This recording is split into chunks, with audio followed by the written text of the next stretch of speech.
lidičky, takže tady máme barák na stromě. Už jsem ho trošku postavila, ale moc jako není dobré, ale to se ještě zlepší.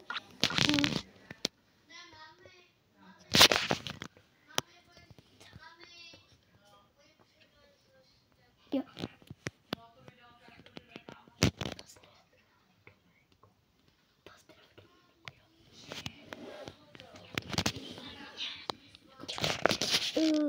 Jo a ještě chci pozdravit Dominika, protože Čau.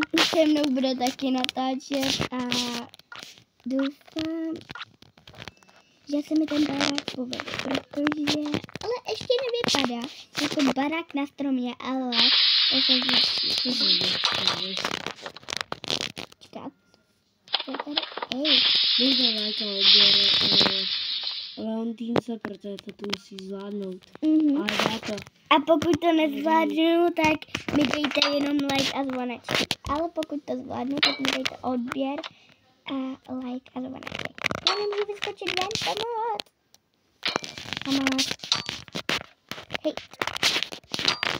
Hej. Dobrý. Sice to vypadá, tam jsem něco postavila, ale není to dobrý. A ještě si to víc.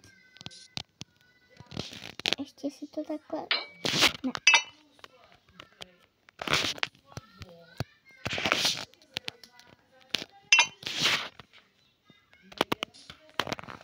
Tamhle je voda a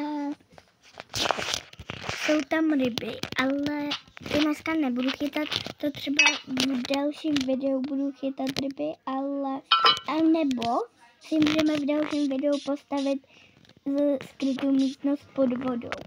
A nebo budeme chytat ryby, to je na vás. A dejte komentář. A jak to zastavím? Jako. Ozvu se vám, až to budu mít v půlce, tak já se vám ozvu. Tak čau. No tak lidičky, už to mám hotový. A je to celkem dobrý. Ale dělá mi to fakt hodně práce. Tohle to udělat. To je milý.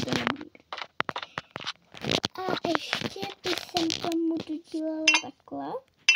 Že bych jsem tam ještě dala ty bloky. A to vypadá líp. Takhle. Jo, to vypadá líp. Jak to tam mám? Já si taky myslím. Dejte like a odběr, protože se fakt povedlo. Tak jo, u dalšího videa, tak